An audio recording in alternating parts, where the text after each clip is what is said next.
Hi friends, आज हम discuss करेंगे एक इम्पोर्टेंट टॉपिक के बारे में। तहरीक तालिबान पाकिस्तान और पाकिस्तान के इंटरनल जो प्रॉब्लम है उसके बारे में बात करेंगे। तो अगर हम तहरीक तालिबान पाकिस्तान की बात करें तो हम जानते हैं कि तहरीक तालिबान पाकिस्तान डूरंड लाइन के आसपास वाले एरिया में ये लोग बसे हुए हैं और ये लोग एक तरीके से अफ़गान तालिबान से एक तरीके से भिन्न है। ये पाकिस्तान में एक तालिबानी शासन लाना चाह रहे हैं। तो दूसरी बात हम चर्चा करते हैं कि आखिर अफ़गान तालिबान इनको एक तरीके से मदद कर रहा है कि नहीं कर रहा है, और अगर मदद कर रहा है तो क्यों कर रहा है, उसके पीछे क्या बैकग्राउंड है, क्या उसके पीछे पास्ट की कोई पॉलिसी है जिसकी वजह से ये वो कर रहा है, और पाकिस्तान का इस पर क्या रिएक्शन है, पाकिस्तान गवर्नमेंट क्या कर रही है इसके लिए, इसको एक तरीके से न्यूट्रलाइज करने की कोशिश कर रही है, इसको एक तरीके से ब्रीडिंग ग्राउंड सपोर्ट तरीके से दे रही है। तो दूसरे शब्दों में हम कहें कि एक तरीके से जब अशरफ गनी की सरकार थी तो एक तरीके से पाकिस्तान मिलिट्री आईएसआई और अशरफ गनी के बीच एक तरीके से बातचीत हुई थी कि किसी भी तरीके से हमको जो है तहरीक तालिबान पाकिस्तान जो इस समय पाकिस्तान में टेरर ग्रुप पनप रहा है इसको एक तरीके से नष्ट कर देना चाहिए। लेकिन उस समय आईएसआई ने ऐसा कोई काम नहीं किया और एक तरीके से इसको फ्यूचर में करने के लिए छोड़ दिया। लेकिन उसी संदर्भ में हम देखते हैं कि अशरफ गनी सरकार द्वारा बहुत सारे स्टेप लिए जाते हैं ताकि तहरीक तालिबान पाकिस्तान एक तरीके से कंट्रोल में रहे डूरंड लाइन पे। डूरंड लाइन एक ऐसी लाइन है जो कि अफ़गानिस्तान और पाकिस्तान को एक तरीके से विभाजित करती है, और उसमें हम देखते हैं कि अब हम बात करते हैं कि एक तरीके से अफ़गानिस्तान तालिबान क्या चाहता है।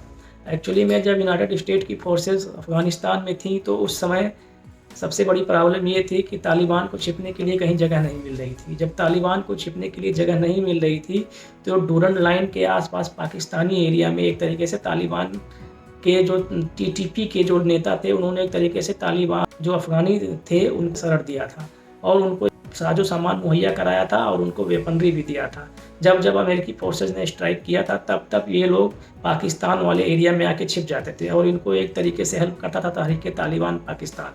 दूसरे शब्दों में हम कहें इतना सब हो जाने के बाद और सारी चीज़ें हो जाने के बाद भी जो है अफ़गानी तालिबान को तहरीक तालिबान पाकिस्तान एक तरीके से ब्रीडिंग ग्राउंड प्रोवाइड करता रहा और ये ब्रीडिंग ग्राउंड बहुत समय तक के लिए प्रोवाइड किया गया था। दूसरी बात यह है कि अफ़गान तालिबान इस पर एक्शन क्यों नहीं लेता, तो अफ़गान तालिबान इस पर एक्शन इसलिए नहीं लेता क्योंकि जनता की सहानुभूति इसके लिए है।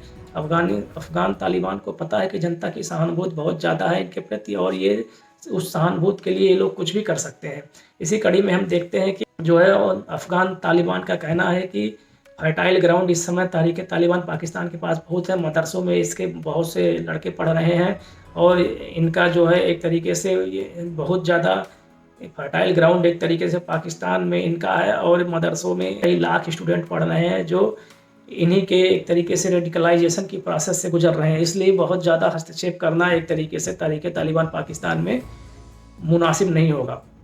दूसरे शब्दों में हम ये कहें कि पाकिस्तान गवर्नमेंट का कहना है कि ऐसे टेरर आउटफिट्स को जल्द से जल्द एलिमिनेट कर देना ही पाकिस्तान के हित में है। पाकिस्तान ऐसे टेरर आउटफिट को बर्दाश्त नहीं करेगा जो पेशावर और खैबर पख्तूनख्वा में टेरर फैला रहे हों। कभी कभी हम देखते हैं कि एक तरीके से आगजनी और बम धमाकों की वजह से बहुत सारे लोगों की जान चली जाती है, उसमें तहरीक तालिबान पाकिस्तान का हाथ रहता है। तो पाकिस्तान की इकोनॉमी इस समय बहुत ज़्यादा वीक है। पाकिस्तान आईएमएफ से भी बेल आउट पैकेज ले चुका है, एक तरीके से सऊदी अरबिया से भी ले चुका है, डिफरेंट जो वर्ल्ड बैंक से भी एक तरीके से लोन मांग रहा है। तो जितना पाकिस्तान को चाहिए था वो एक तरीके से पाकिस्तान को मिल नहीं रहा है और पाकिस्तान की इकोनॉमी एक तरीके से बर्बादी के कगार पे पहुंच रही है। इन सब चीज़ों को देखते हुए यूनाइटेड नेशन एक तरीके से पाकिस्तान से अर्ज कर रहा है कि आप अपनी जो है टैक्सेशन पॉलिसी बढ़ाइए, आप अपने रेवेन्यू जो कलेक्शन है वो एक तरीके से बढ़ाइए और जो आपका एक्सपेंडिचर पार्ट है उसको आप एक तरीके से घटाइए। अगर रेवेन्यू जनरेट आपकी तरफ से होगा तो बहुत अच्छा एक तरीके से इनपुट जाएगा और सभी लोग एक तरीके मिल के एक से पाकिस्तान में रहेंगे और एक तरीके से इन टेरर आउटफिट्स को रिमूव करना चाहिए। थैंक्स गाइस आज के लिए।